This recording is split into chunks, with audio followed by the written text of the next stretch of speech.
Selamat pagi, Pak.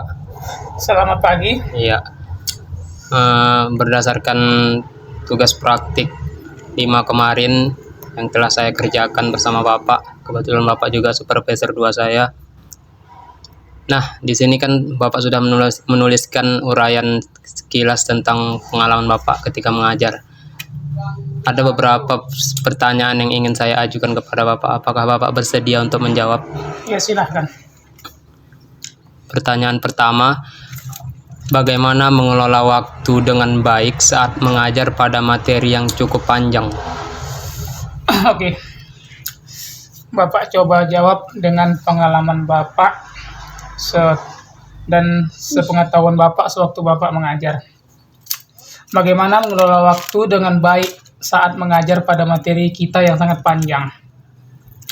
Rasa Bapak, kalau materi kita panjang, kemudian kita mengajarkan sama siswa-siswi, cukup kita inti dan pokoknya aja kita sampaikan kepada siswa-siswi, kemudian kasih penjelasan yang singkat kepada siswa-siswi itu.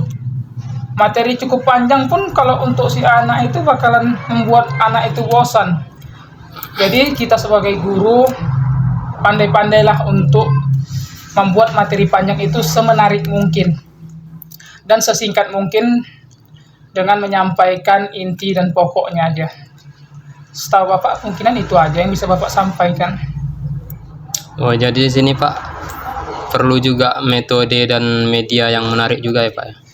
Ya, sangat perlu media dan metode itu sangat perlu kali untuk bahan sewaktu kita mengajar kepada siswa-siswi, sangat perlu. Oke. Baik, untuk selanjutnya pertanyaan yang kedua Pak, bagaimana solusinya dengan siswa yang sudah diremedial tetapi nilainya masih kurang juga Pak? Baik, ini memang sering kali kita jumpai kepada anak siswa kita. Saat ujian sudah kita kasih dan kita periksa nilainya, anjlok lagi dan kita kasih remedial tapi tetap lagi nilainya tak cukup.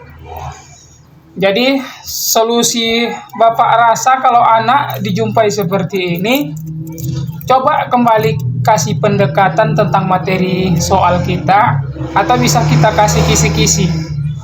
Ya, kemungkinan memang anak semua tidak rata-rata IQ-nya menengah, ada juga IQ anak-anak itu memang harus kita bina dan kita atur.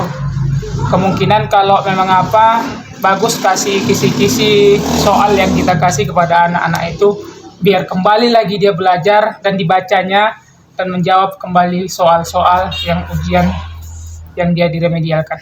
Rasa Bapak itu aja yang bisa Bapak sampaikan untuk anak-anak yang memang kurang memahami tentang soal yang diujikan.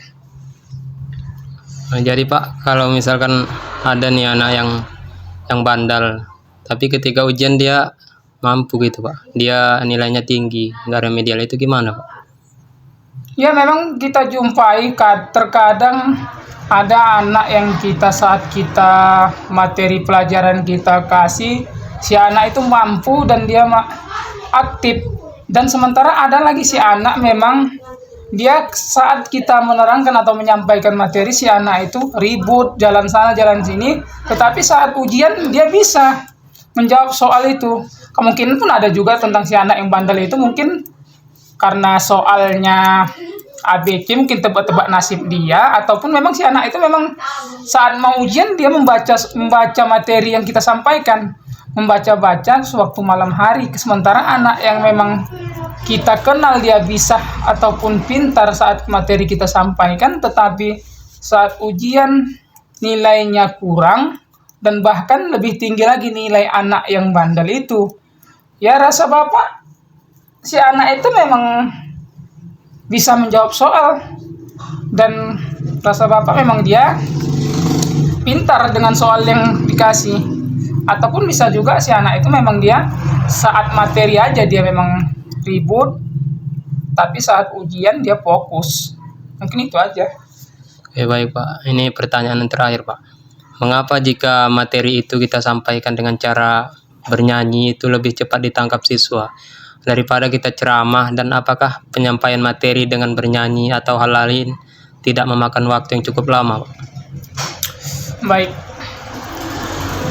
dengan soal ataupun pertanyaan yang diberikan, mengapa jika materi itu kita sampaikan dengan nyanyian ataupun bernyanyi lebih cepat ditangkap anak-anak itu daripada kita komat kamit ataupun ceramah di depan.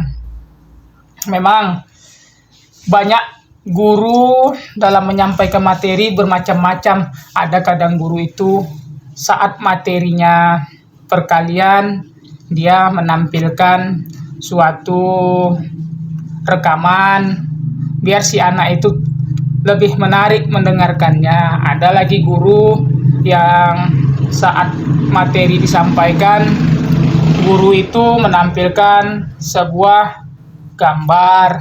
Tapi rasa Bapak, karena anak-anak zaman sekarang dia memang fokusnya saat mendengarkan nyanyian, lebih cepat dia menghafal saat mendengar nyanyian daripada kita ceramah ini sana kemari dengan materi kita, si anak tak bakalan fokus. Jadi kita sebagai guru ya harus mengerti dan kita harus aktif melihat siswa kita, apakah siswa itu memang kita jelaskan dengan ceramah, metode ceramah, atau dengan metode bawa alat peraga, ataupun dengan metode nyanyian.